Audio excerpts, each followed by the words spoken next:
والسلام عليك يا رسول الله. الصلاة والسلام عليك يا رسول الله. الصلاة والسلام عليك يا نبي الله. الصلاة والسلام عليك يا نبي الله. الصلاة والسلام عليك يا خير خلق الله. الصلاة والسلام عليك يا خير خلق الله. صلى الله عليك صلى الله عليك وعلى آلك وعلى آلك وأصحابك يا شفيعنا يوم الجزاء. وأصحابك يا شفيعنا يوم الجزاء. أعوذ بالله من الشيطان الرجيم. بسم الله الرحمن الرحيم.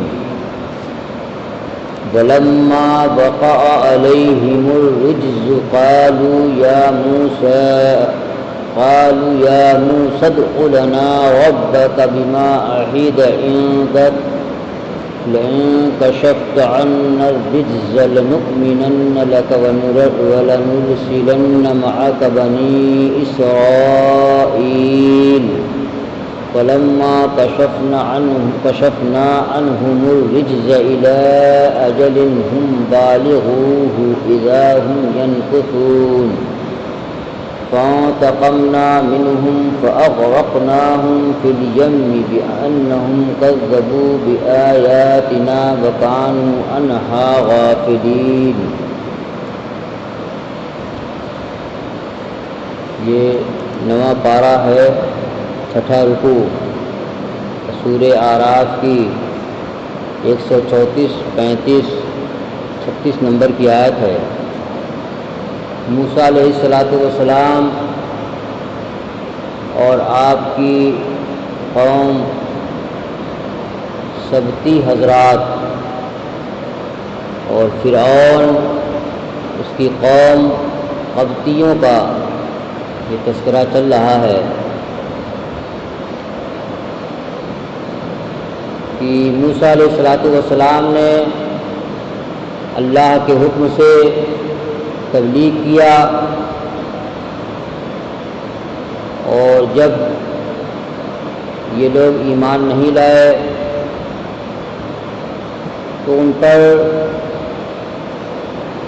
ہدایت کے لیے عذاب آیا، اور عذاب کئی قسطوں میں آیا، یعنی اللہ تبارک و تعالی ایک عذاب کے ذریعے سے یہ چاہتا کہ اس عذاب سے سدھر جائیں، لیکن نہیں سدھرے، پھر دوسرا آیا، نہیں سدھرے، پھر تیسرا، چوتھا، پانچواں، چھٹا، ساتواں، اس طریقے سے عذاب آتا رہا۔ لیکن جب عذاب آتا تو وہ موسیٰ علیہ السلام کی بارگاہ میں آتے اور دعا کے لیے کہتے کہ آپ دعا کر دیجئے۔ یعنی کافر بھی یہ جانتا ہے کہ عذاب اور مصیبت نبی کے ذریعے سے ہی چلے گی، ورنہ ان کو فرعون کو اگر وہ لوگ خدا مان رہے ہوتے یا زبان سے اگر مانا تھا، دل سے بھی مانے ہوتے، تو ان کو فرعون کے پاس جانا چاہیے کہ تو میرا خدا ہے معاذ اللہ، اور یہ مصیبت آئی ہے تو تو اس کے لیے دعا کر دے یا خود تو ٹال دے، تو خدا ہے۔ لیکن نہیں، وہ خود جانتے تھے کہ مصیبت یا عذاب اگر ٹلنے والی ہے تو وہ صرف اور صرف نبی کے دعا سے ٹلے گی۔ اس لیے آپ کے پاس آتے، آپ سے کہتے ہے تو موسیٰ علیہ السلام دعا کرتے، عذاب ٹل جایا کرتا۔ لیکن جب کئی بار ہو گیا تو اللہ تبارک و تعالیٰ نے آخری عذاب کہ دریائے نیل میں ڈبو کر کے ان کے نازل کیا، ان پہ واقع کیا اللہ تبارک و تعالیٰ نے، کہ سارے کے سارے کیا کہتے ہیں وہ سب دریائے نیل میں ڈبو دیے گئے۔ وَلَمَّا وَقَعَ عَلَيْهِمُ الرِّجْزُ قَالُوا يَا مُوسَى ادْعُ لَنَا رَبَّكَ بِمَا عَهِدَ عِندَكَ، اور جب ان پر کوئی عذاب واقع ہوتا تو وہ کہتے اے موسیٰ ہمارے لیے اپنے رب سے دعا کریے اس سبب سے جو وعدہ آپ کے پاس ہے، یعنی اللہ تبارک و تعالیٰ کی رحمت ہے، نبی سے اس نے وعدہ کیا ہے کہ اے میرے محبوبو، اگر تم کوئی دعا کرو گے تو ہم ٹالیں گے نہیں۔ یہ بات وہ لوگ بھی جانتے تھے کہ نبی سے رب کا وعدہ ہوتا ہے کہ نبی اگر دعا کرتے تو وہ چیز ٹل جایا کرتی ہے، کیونکہ اب انبیاء کی قربانیاں ایسی ہیں، انبیاء نے ایسی مشقتیں اٹھائی ہیں، کوئی آگ میں چلا گیا، کسی کے اوپر آرا چلا، کوئی مچھلی کے پیٹ میں گئے، تو طرح طرح سے مصیبتیں، خود حضور نبی اکرم صلی اللہ علیہ وسلم نے بہت ساری مصیبتیں جھیلی ہیں، بہت ساری پریشانیاں جھیلی ہیں۔ تو اس لیے انبیاء کی دعا جو ہے رد نہیں ہوتی، یہ بات وہ بھی جانتے تھے، اس لیے وہ آپ کے پاس آتے تھے۔ اچھا، یہ آتے اور نام لے کے پکارتے، کہتے یا قالوا یا موسیٰ، انہوں نے کہا اے موسیٰ۔ تو اس شریعت میں نبی کا نام لے کر کے پکارنا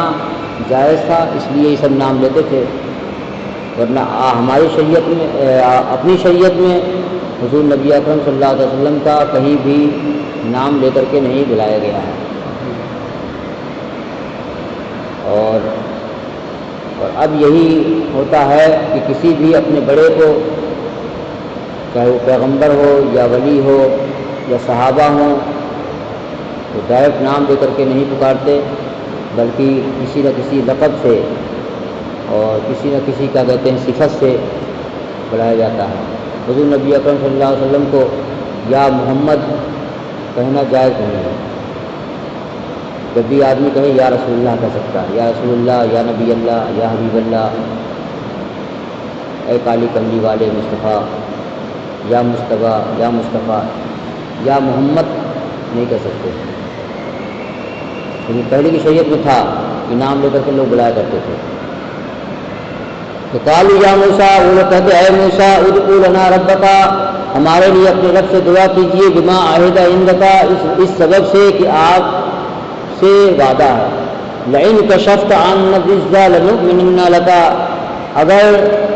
آپ ہم سے عذاب کو دور کر دو گے تو ضرور ہم آپ پر ایمان لے آئیں گے۔ تو اس آیت سے سمجھ میں آ رہا ہے کہ اصل ایمان نبی کی نبوت کا ہی ماننا ہے،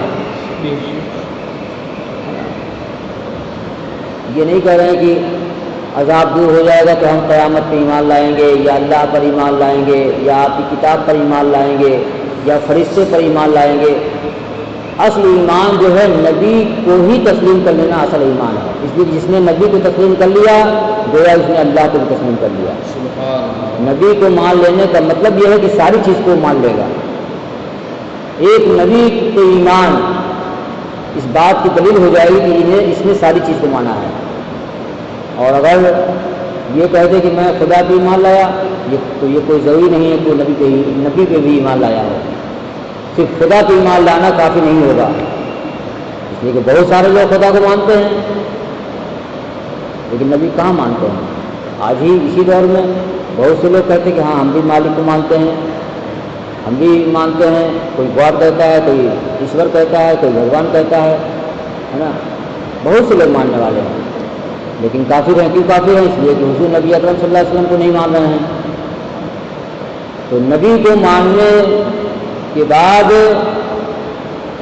اس کے ایمان کی گواہی، اس کے ایمان کی دلیل ہو جائے گی نبی کا ماننا، اس لیے کہ نبی کو مانے گا تو ظاہر سی بات ہے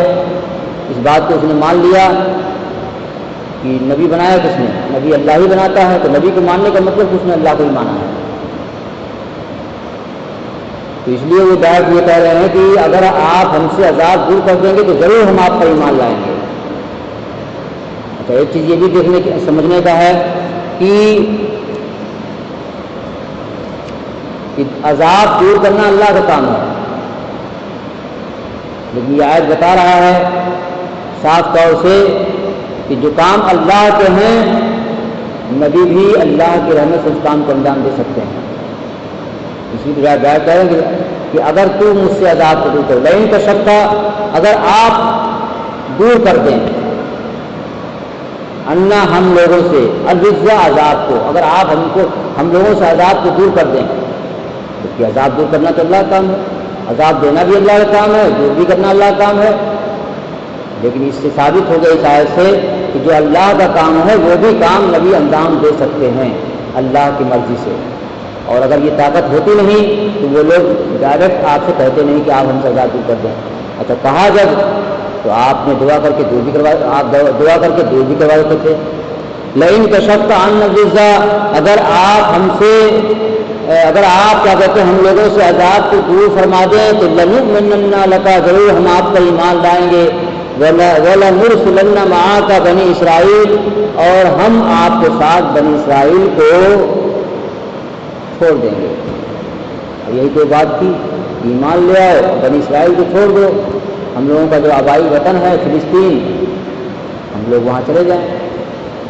بنی اسرائیل بھی چلے جائیں۔ تو فلما کشفنا عنہم الرجز الی اجل هم بالغوه اذا هم ينكثون، تو جب ہم نے اللہ تعالیٰ فرما رہا ہے کہ جب ہم نے